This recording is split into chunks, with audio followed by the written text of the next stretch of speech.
다들 이번 여름 잘 보내고 계신가요? 2022년도 벌써 3분의 1이 지나가고 있네요. 저는 올해 계획했던 일들을 정리하고 새로운 목표를 세워서 실천 중입니다.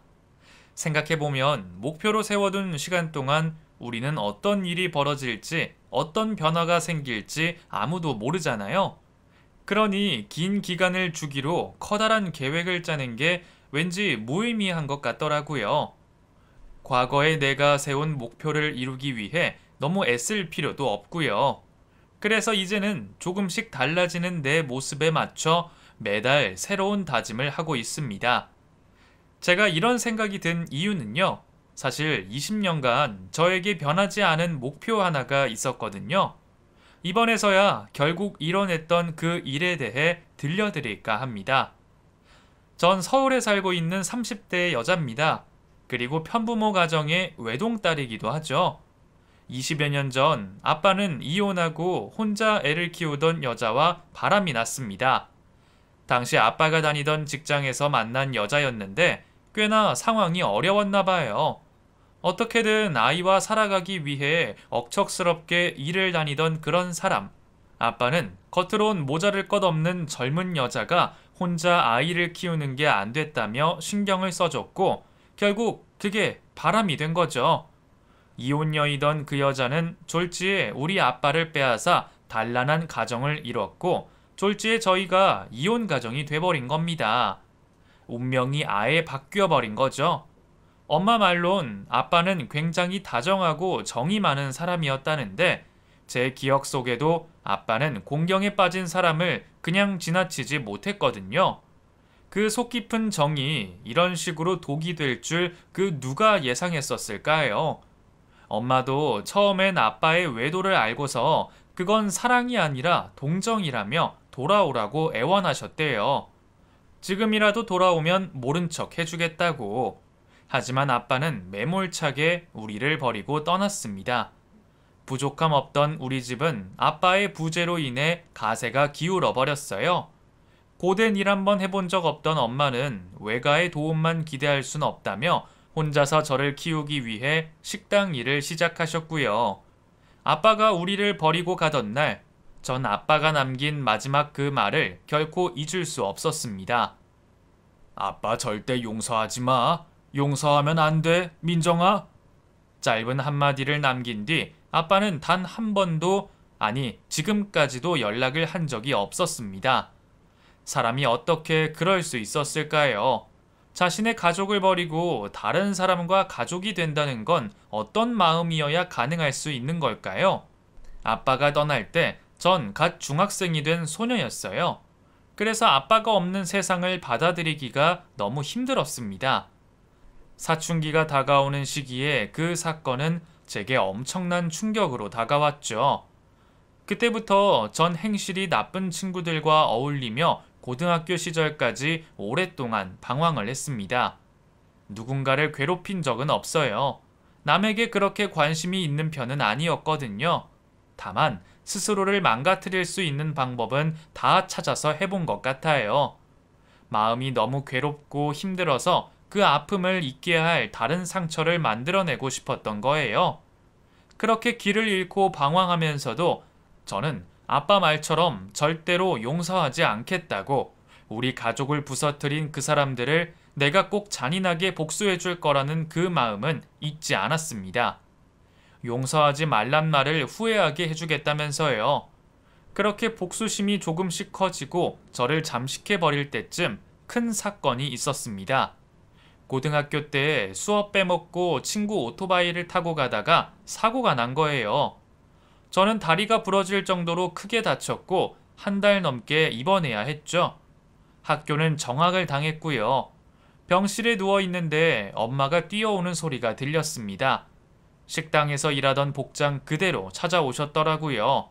엄마는 꽤나 엄하신 분이라 분명 큰 소리로 혼낼 거라 생각해서 저도 겁먹은 상태였죠. 그런데 평소답지 않게 아무 말도 안 하시고 저를 가만히 쳐다만 보는 거예요. 그러더니 민정아, 일어나. 집에 가자. 여기서 이렇게 치료할 필요 없으니까 당장 일어나라고. 뭐? 그게 다친 딸한테 엄마가 할 소리야? 엄마는 어른이잖아. 엄마잖아. 어차피 낳아봤자 또 사고치고 또 잘못하고 또 바보처럼 살 거 아니야. 애써 낳을 필요 없으니까 그냥 불구로 살아. 그리고 엄마도 그 옆에서 똑같이 살게. 그렇게 우리 같이 한날 한시에 떠나자.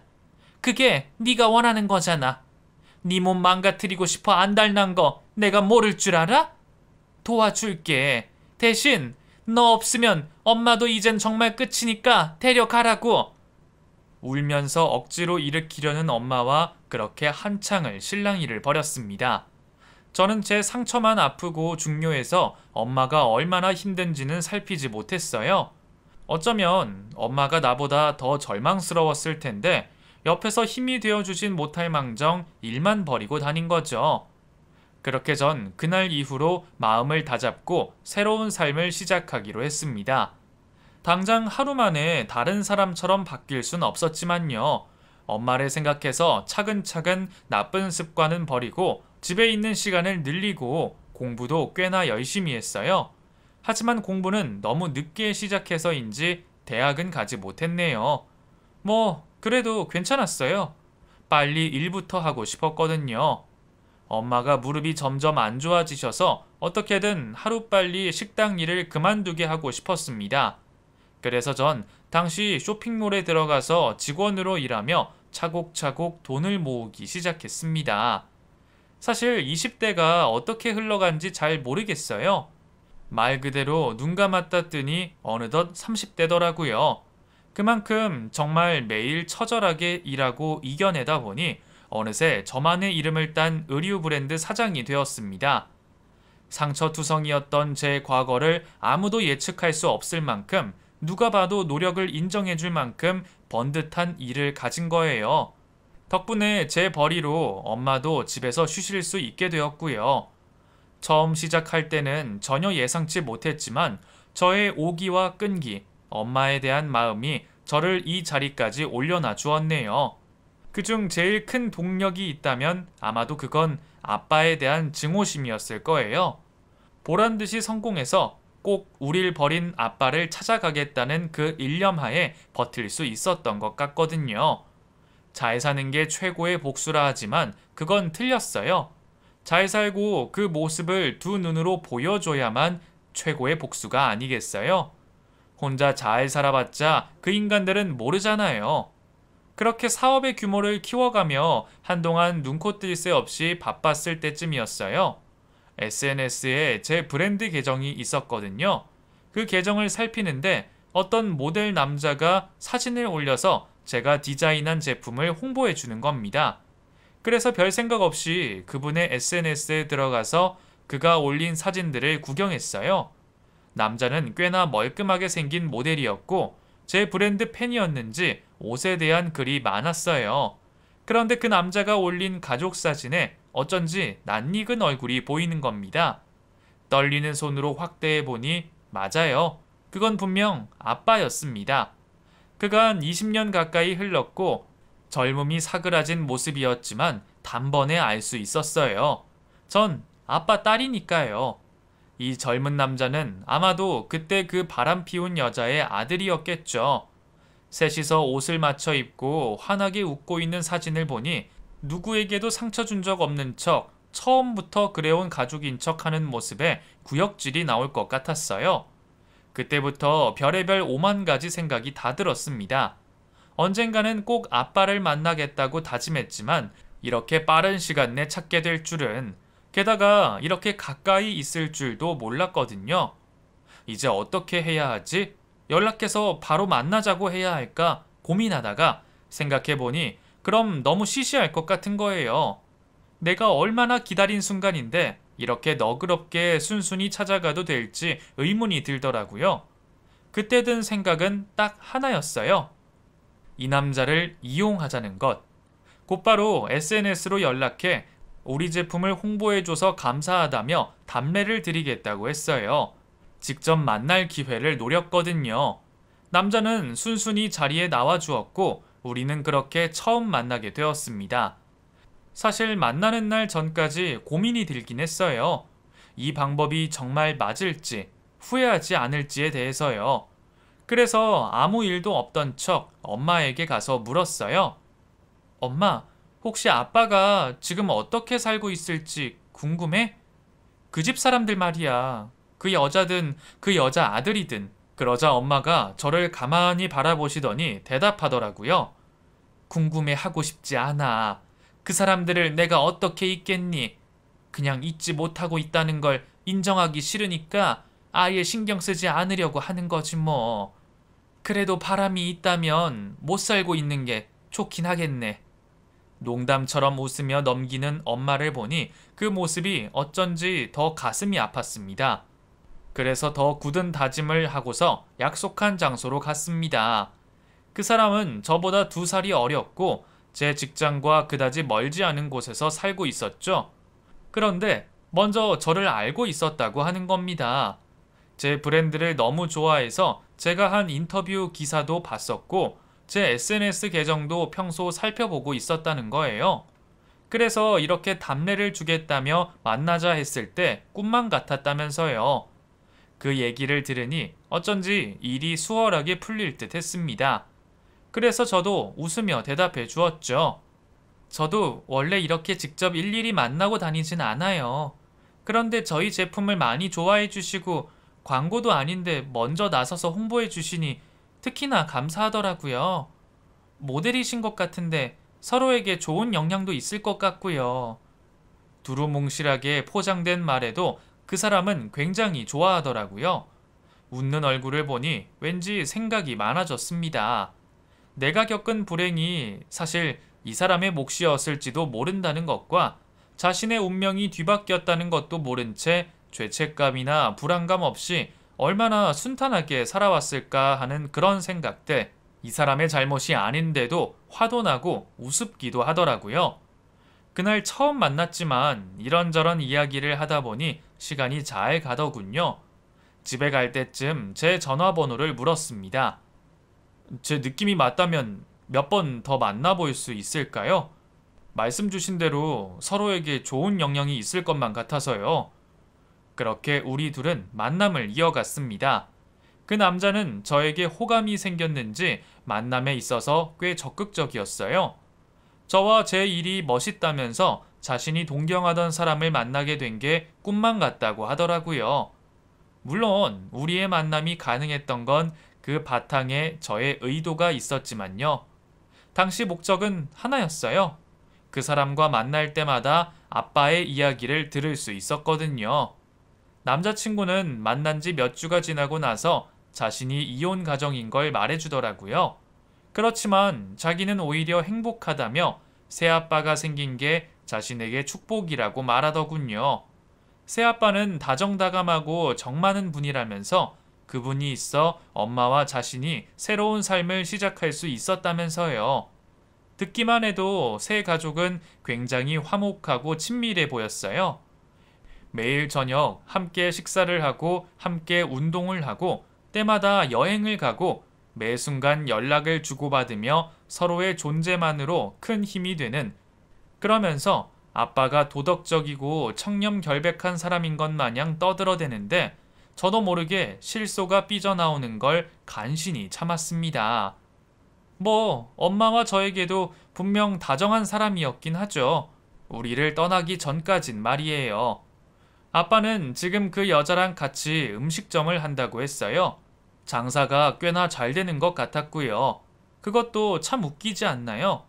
우리 엄마는 15년이 넘도록 남의 가게에서 낮이고 밤이고 서빙을 했는데 그 인간은 새 살림을 차린 곳에서 음식점을 열고 사장 노릇을 하다니, 이렇게 삶이 공평하지 않으니 신은 없다 싶었습니다.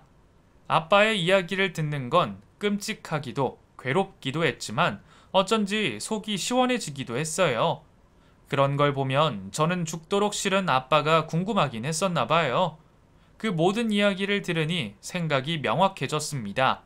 이 남자와 결혼 직전까지 가서 그 파렴치한 집을 송두리째 망가뜨리는 것, 그것만이 우리 가족의 원한을 갚을 수 있는 유일한 방법이라는 걸 알았죠. 그래서 그때부터 저는 아예 작정을 하고 남자에게 접근했습니다. 그리고 얼마 후 손쉽게 제 남자친구가 되었죠. 전 남자친구를 만날 때마다 의도적으로 아빠에 대한 부정적 이미지를 심어 놓았어요. 우리 아빠는 내가 중학교 때 다른 여자랑 바람이 나서 도망갔어. 남겨진 엄마랑 나는 매일 죽고 싶을 정도로 엄청나게 괴로운 시간을 보냈고, 여자에 미쳐서 피부치를 버리고 갔으니 짐승만도 못한 사람이지. 다시 만난다면 난 꼭 그 집을 내 손으로 망쳐버릴 거야. 자신이 믿고 있는 다정한 새아빠가 전부 거짓이었다는 걸 나중에 알게 만들려는 셈이었죠. 그렇게 하루하루 우리는 서로의 이야기를 듣고 말하며 가까워져 갔습니다. 남자친구는 제 생각보다 좋은 사람이었어요. 물론 원만한 가정에서 자랐으니 모난 데 없이 큰 거겠지만요. 남자친구는 저를 만난 게 마치 운명인 것 마냥 누구보다 아껴주고 사랑해 주었어요. 제 일을 존중해주고 응원해주면서 이빨린 말이 아니라 진심으로 저를 위한 이야기를 해주는 그런 사람. 회사 사람들도 제 남자친구 같은 사람이 어디 있냐면서 그렇게 칭찬을 하더라고요. 만약 아빠의 일이 아니었다면 저도 정말로 결혼까지 생각했을 법한 사람이었어요. 아무것도 모르면서 제가 좋은 사람이라고 대단히 착각했다는 게 그의 유일한 약점이었죠. 남자친구를 만나면 만날수록 저의 죄책감은 커져갔습니다. 이 사람은 오직 나만 보고 있는데 나는 다른 생각을 품고서 만남을 지속한다는 게 걷잡을 수 없이 괴로웠어요. 두 눈을 보면 큰 죄를 지은 것 같아서 사랑한다는 말에도 대답하지 못한 적이 많습니다. 그런데도 그 사람은 한 번도 보채거나 서운해한 적이 없어요. 제가 원래 그런 사람이라고 여기고 그 모습까지도 사랑하려고 하던 사람이거든요. 나도 만약 아빠가 떠나지 않았다면, 상처가 없었다면 이렇게 못난 모습은 아니지 않았을까 싶었습니다. 제 자신에 대한 혐오감이 조금씩 커져가고 있었어요. 마치 드라마 속 주인공이라도 된 것처럼 매일 속으로 갈등하고 고민하고 아파하면서 그 사람과 1년여간 만났습니다. 맨 처음 계획 때는 6개월 후에 결혼을 약속한 뒤 아빠를 만나러 가려고 했어요. 계획한 때쯤 남자친구가 자신의 부모님을 만나러 가자고 했지만 저는 계속해서 약속을 미뤘습니다. 그렇잖아요. 아빠를 만난다는 건 결국 이 모든 만남이 끝이라는 건데 그 끝을 마주하기가 싫었어요. 어떻게든 일주일, 한 달이라도 그 시간을 늦추고 싶었거든요. 저는 죄책감과 미안함 속에서 그 남자를 놓지도 붙잡지도 못했습니다.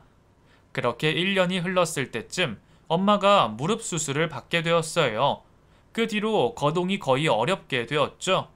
엄마는 급격하게 건강이 안 좋아지셨고 몸이 안 좋으니 정신적으로도 많이 힘들어 보이셨어요. 말수가 줄어들었고 웃음기도 거의 메말라지셨고요. 저는 일을 줄이고 엄마 옆에서 더욱더 많은 시간을 보냈습니다.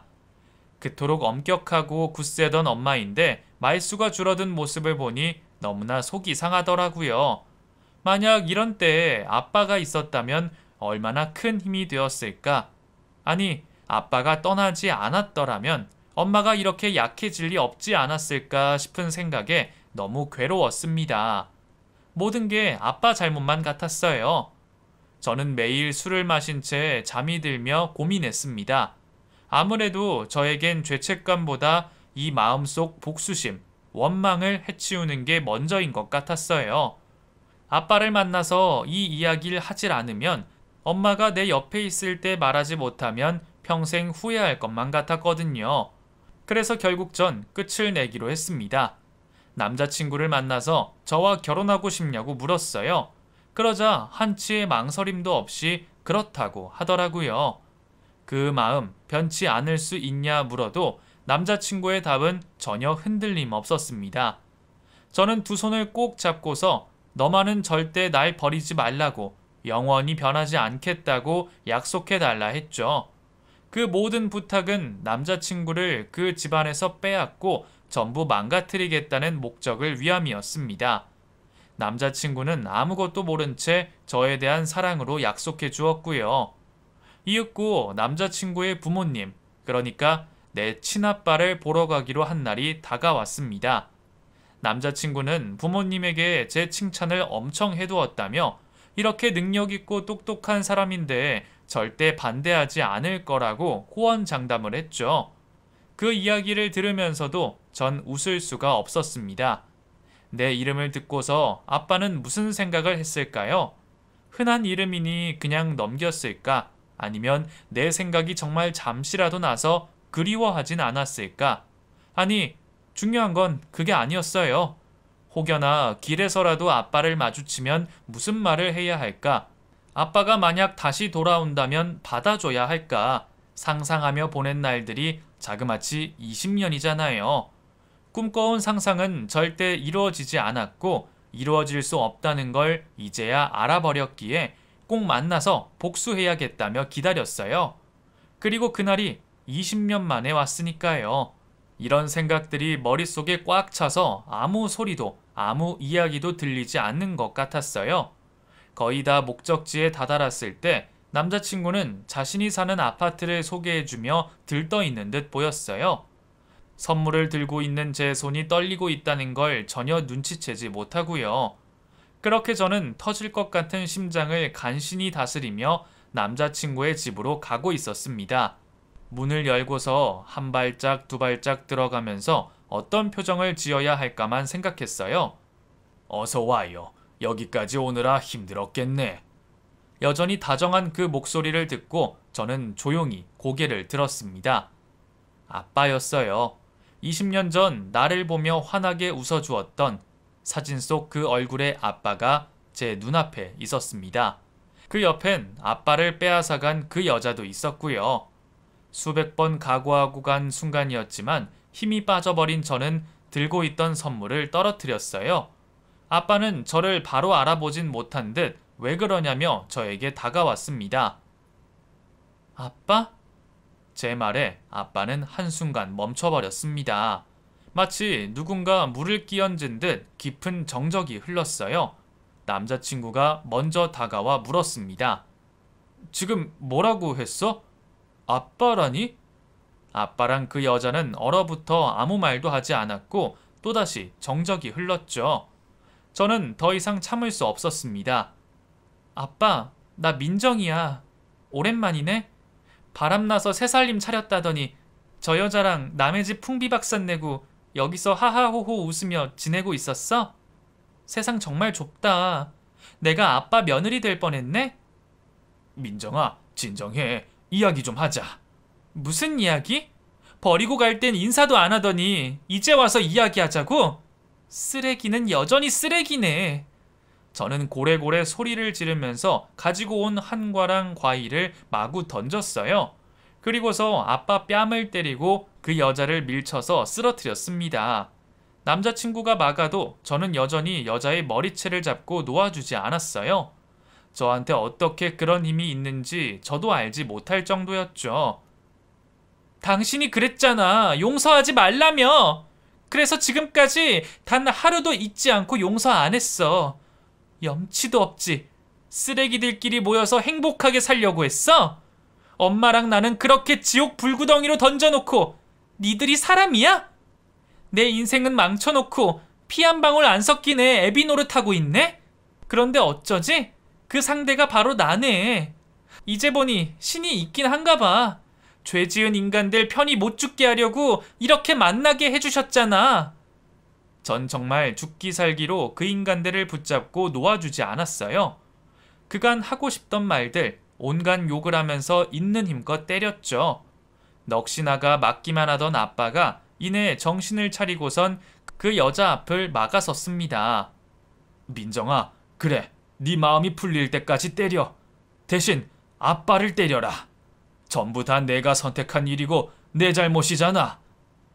아빠가 그 말을 하는 순간 속에 열불이 터지고 피가 거꾸로 솟는다는 말이 뭔지 알겠더군요. 그래서 전 손에 잡히는 물건들을 그 인간에게 닥치는 대로 던졌습니다. 계속 흘러내리는 눈물을 닦지도 않고 있는 힘껏 소리를 지르면서요. 그제야 그 여자도 울면서 그만해달라며 애원하더군요. 제 고성방가 때문에 항의가 들어온 건지 연신 초인종이 울려댔고요. 그야말로 아수라장이었네요. 저는 짐을 챙겨 밖으로 나왔습니다. 남자친구가 따라오더라고요. 절 붙잡았지만 뿌리치고서 집으로 바로 갔어요. 그렇게 많이 때렸는데 어쩐지 속이 시원하지가 않더라고요. 제가 때렸는데 제가 진 것 같은 기분이 들었어요. 그 집을 들어섰을 때 들려오던 웃음소리, 아득한 분위기, 여유로운 그 미소, 그 모습을 직접 눈앞에서 봤으니 어쩌면 전 그 순간부터 이미 졌던 걸지도 모르죠. 눈물이 멈추지 않았습니다. 아무리 흘려보내도 제 마음속에 커다란 우물이 생긴 것처럼 말할 틈이 생기지 않았어요. 때린 것에 대해서 나를 고소할까? 아니면 만나자고 연락이 올까? 저를 만난 것에 대해서 어떤 대응을 할지 궁금했습니다. 그런데 아무런 반응을 보이지 않더라고요. 그건 나름대로 허무했네요. 대신 남자친구가 그 뒤로 매일 연락이 왔습니다. 문자와 전화는 물론이거니와 집 앞까지 와서 동네방네 소리를 질렀어요. 제발 만나달라며 편지를 두고 가기도 하고요. 문자 내용은 보통 이런 것들이었어요.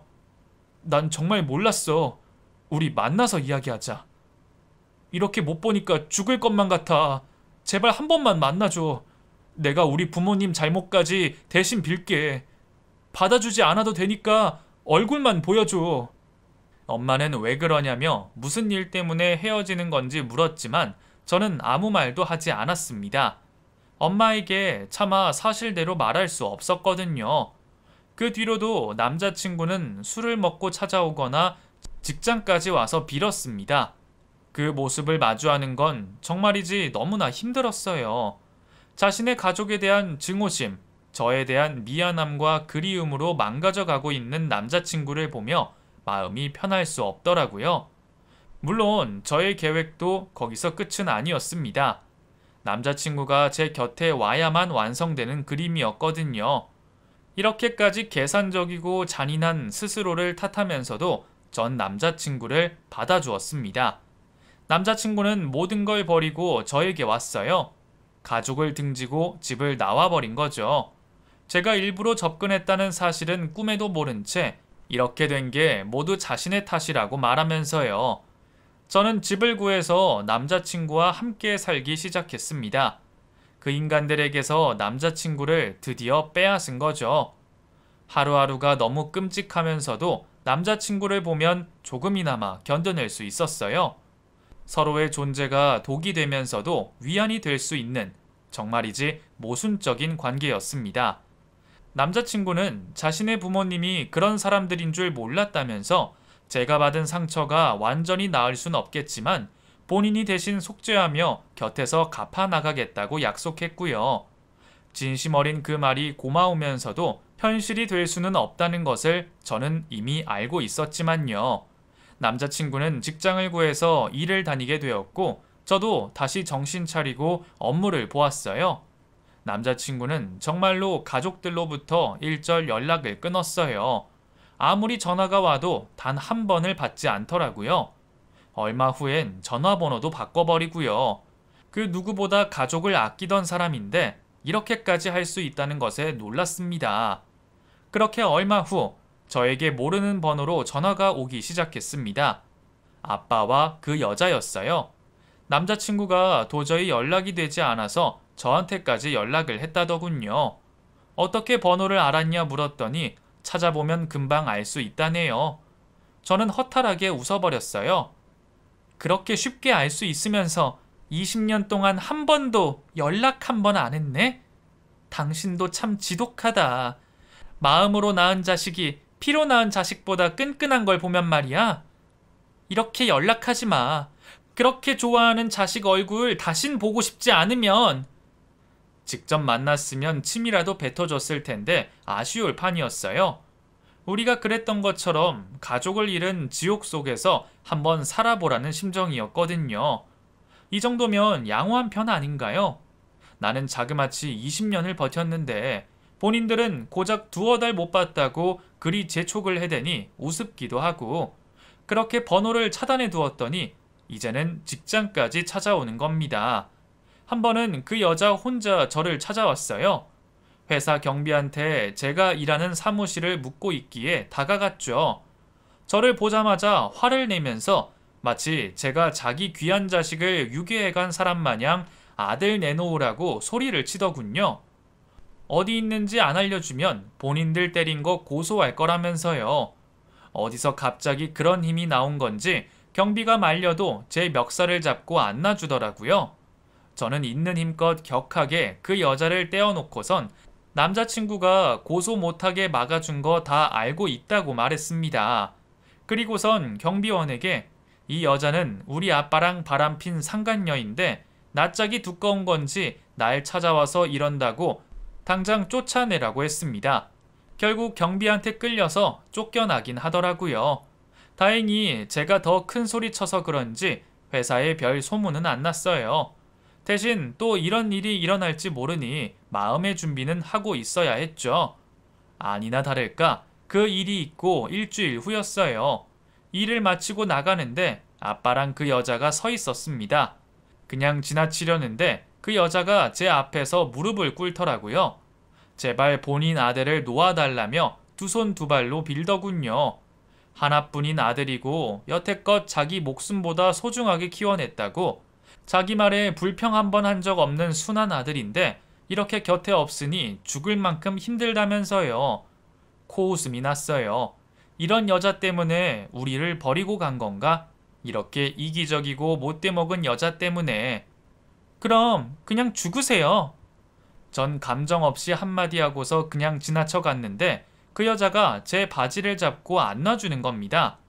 그 길바닥에서 회사 앞이라 오해라도 살까봐 그냥 카페로 갔어요. 그렇게 전 아빠와 그 여자를 앞에 두고 앉았죠. 아빠는 이제야 죄인이 된 얼굴을 하고서 입을 열었습니다. 민정아, 정말 내가 죽을 죄를 지었어. 네 엄마랑 너에게 무슨 말을 해도 화가 풀리지 않을 거란 거 안다. 하지만 시간이 많이 흘렀잖니. 나한테 화를 내도 좋고 원망해도 좋은데 너도 네 인생이 있잖아. 분노로만 인생을 살기에는 너무 괴롭지 않겠어? 그 말을 들으니 우리 아빠라는 게 다시 한번 실감이 나더라고요. 나를 위하는 척, 잘못은 본인이 저질러 놓고 내 감정을 살펴주는 성인 군자인 척하는 그 역겨운 모습들. 왜 내가 분노로 살고 있다고 생각해? 나 지금 잘 지내고 있어. 아주 행복하게. 분노 속에서 살아야 할 건 당신들이지. 아들 하나 죽은 셈 치고 속죄하면서 가끔은 나 원망하면서 살아. 공평하게. 연신 눈물을 훔치던 그 여자도 말을 덧붙이더라고요. 미안해요. 내가 너무 사는 게 힘들어서 남에게 상처를 주는 선택을 했어. 그렇지만 우리 애는 죄가 없잖아. 이렇게 지내는 거 그 애도 분명 힘들어 할 거예요. 가족을 가장 소중하게 생각해서 혼자 떨어져 살지 못하는 애라고. 그 말이 끝나자마자 저는 그 여자의 뺨을 때렸습니다. 아빠가 버럭 소리를 치는데 겁나는 게 하나도 없더라고요. 죄가 없다니. 남의 아빠 뺏어서 새 아빠 생겼으면 그게 죄지. 복이야? 그리고 나랑 사는 게 마치 고난인 것처럼 말하지 마. 남자친구 입장에선 당신들이 무슨 일을 저지른지도 모르고 함께 살 비비며 살았던 지난 시간들이 더 괴로울걸? 안 그래도 매일 나한테 그러거든. 가족들 때문에 죽고 싶다고. 아니, 죽이고 싶다고. 제 말에 아빠와 그 여자는 할 말이 없는 건지 무슨 말을 해야 할지 모르는 건지 조용해졌습니다. 마지막 말이나 듣고 일어나야겠다 싶어서 정적을 기다렸어요. 그런데 아빠가 그러는 겁니다. 회사도 번듯하고 잘 벌고 있다고 들었는데 돈이 필요한 건 아니지 않느냐고. 혹시 엄마가 시켰냐고요. 아마도 인간은 갱생할 수 없는 존재인가 봐요. 제 말을 들으면 그래도 한 번 정도는 사람으로서 깊이 반성할 줄 알았는데 말이에요. 제가 만약 남자친구를 놓아준다 해도 그 아이에게 당신들은 이제 부모가 아니라 쓰레기일 뿐이라고 말하고선 얼굴에 침을 뱉고서 카페를 빠져나왔습니다. 이제는 정말 할 말도 다 했고 드디어 이긴 기분이었어요. 웃음이 나올 것 같았는데 동시에 울고 싶기도 했어요. 어떻게 해야 할지 몰라 자리에 주저앉았습니다. 한참을 생각했어요. 생각을 정리하고서 집에 있는 남자친구를 만나러 갔죠. 무슨 일이 있었는지 모른 채 저를 반갑게 맞이해주는 남자친구를 보며 아무 말도 할 수 없었습니다. 그 인간들은 몇 번을 더 상처 줘도 부족하지만 더 이상 이 친구에게까지 상처를 주고 싶진 않았어요. 함께 한다면 우리 둘 다 서로에게 고통만 됐을 거예요. 아빠를 사이에 두고서 연을 맺을 수도 없었고요. 남자친구를 위해서라도 어차피 끝낼 관계였습니다. 저는 남자친구에게 헤어지자고 말했어요. 사실 전부 알고서 접근한 거라고는 말하지 않았어요. 마지막까지 남자친구에게 안 좋은 이미지로 남고 싶지 않은 이기적인 마음 때문이었어요. 진실을 말해야 저에 대한 마음을 빨리 접을 수 있었겠지만 그러고 싶지 않았어요. 저의 말에 남자친구는 또다시 매달렸지만 이번만은 돌아봐주지 않았습니다. 그러더니 그 애도 더 이상 붙잡지 않더라고요. 아마 본인도 이미 알고 있었던 것 같아요. 지금처럼 우리가 영원히 함께 할 수 없다는 걸. 남자친구는 제 곁에서 한참을 울었고 미안하다며 사과했어요. 받아주지 않아도 된다면서 그저 진심으로 미안해 한다는 것만 알아달라면서요. 용서를 구해야 할 사람은 나인 것만 같은데 말이에요. 그 모습을 보니 제 안에서 미움이 조금이나마 사라진 것 같았어요. 남자친구가 정말로 행복했으면 좋겠다는 생각이 들 정도였으니까요. 만약 그 일이 없었다면 어땠을까? 수십 번 상상해 보았지만 변하는 건 없었습니다. 그렇게 남자친구는 떠났고 제 거창했던 계획도 모두 끝이 났어요. 아빠를 만나서 속은 후련했지만 생각했던 것만큼 통쾌하지는 않더라고요. 정말 오랫동안 기다려온 일인데 수많은 변수들로 인해서 저도 변해버렸나 봐요. 서글픔과 아픔, 미안함으로 몸도 마음도 만신창이가 돼버린 저는 엄마를 찾아갔습니다. 그리고선 참았던 눈물을 터트림과 동시에 그동안 있었던 모든 일에 대해서 털어놓았어요. 아빠에게 복수하기로 결심했던 날들, 남자친구를 우연히 알게 돼 아빠를 찾은 일, 의도적으로 남자친구를 만났지만 생각지 못했던 감정들, 아빠와 그 여자를 만났던 날, 그 뒤의 일들까지도 한참을 듣기만 했던 엄마는 저를 꽉 안아주었습니다. 함께 부둥켜 안고 얼마나 울었는지 몰라요. 엄마는 미안하다면서 제 등을 몇 번이나 쓸어내려 주셨어요. 그렇게 내리 몇 시간을 울고 난 후 엄마가 저에게 그랬습니다. 우리 궁금해하지 말자. 지난 시간들을 아예 없었던 일처럼 완전히 잊어버리는 건 어려운 일이야. 그러니까 애써 잊으려고 노력하지 말자. 생각나면 생각나는 대로 화내고 슬퍼하기도 하는 거야. 대신에 우리의 남은 날들을 궁금해하자. 그럼 언젠간 과거도 희미해질 거야. 저는 그제야 모든 생각과 고민들로부터 벗어날 수 있었던 것 같아요. 제 머릿속을 꽉 채운 답 없는 질문들로부터 비로소 벗어날 수 있었습니다. 그 후에 한번 남자친구에게 연락이 왔어요. 저를 붙잡거나 다시 만나자는 건 아니고 그냥 그간 있었던 안부에 대한 이야기들이었죠. 들어보니 그 친구는 본가로 들어갔다가 얼마 후에 나와서 새 집을 얻어 살고 있다고 하더군요. 이제는 가족들과 다시 예전 같은 사이로 돌아갈 수 없다는 걸 깨달았다면서요. 그렇지만 혹여나 제가 죄책감 갖지 않았으면 한다고 하더라고요. 만약 사실을 모른 채 살았다면, 그래서 너무 늦게 알아버렸다면 그동안의 자신이 더 싫었을 수도 있었다고요. 그렇게 연락이 닿았을 때 사실 저 가슴이 두근거렸어요. 오랜만이라 너무나 반가웠다고, 어떻게 지내냐고 물어보고 싶은 것들이 너무 많았거든요. 그래서 시간이 되면 만나자고 말해볼까 잠시 고민했지만 결국 아무 말도 하지 않았어요. 이제야 정말 우리가 이별할 때라는 걸 직감했거든요. 마지막 인사를 전하고서 전화를 끊고 또다시 울음이 터졌지만 전 이제 후회하지 않았습니다. 엄마가 해준 말이 맞았어요.